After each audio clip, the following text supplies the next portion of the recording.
Right now, it's time to show you some of this morning's headlines from around the globe. USA Today looks at a new unprecedented report on veterans' college graduation rates. The Student Veterans of America finds just over half of veterans who sought higher education between 2012 and 2013 under the GI Bill received their diploma. About 1 in 3 earned a bachelor's degree or higher.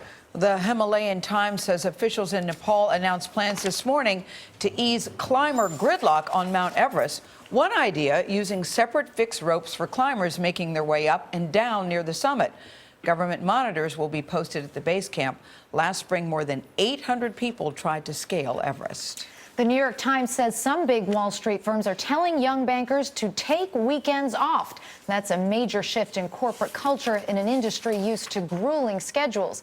Banks are facing more competition for finance graduates from tech firms with flexible schedules, and more young workers are looking for a better work-life balance. The Los Angeles Times looks at a new study on the cost of flying. Travelers protested when airlines began charging bag fees in 2008. Researchers found that airlines quietly lowered fares to offset the cost, but the carriers still came out ahead because the ticket price drop was small compared to the new fees. Spoiler alert, spoiler alert, spoiler alert. For those of you who are waiting to watch last night's episode of The Good Wife, put your TV on mute right now.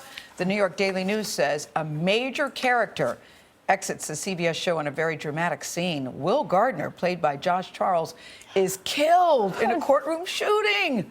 Listen to him to explain to his fans why he's ready to move on.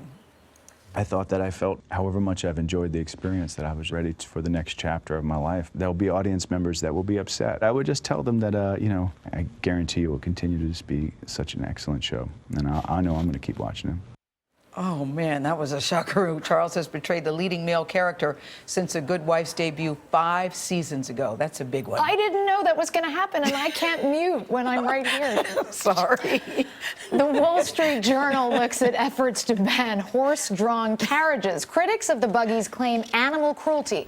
In New York City, Mayor Bill de Blasio is leading the charge to put the industry out of business. Other cities like Salt Lake and Chicago have new restrictions or are considering limits.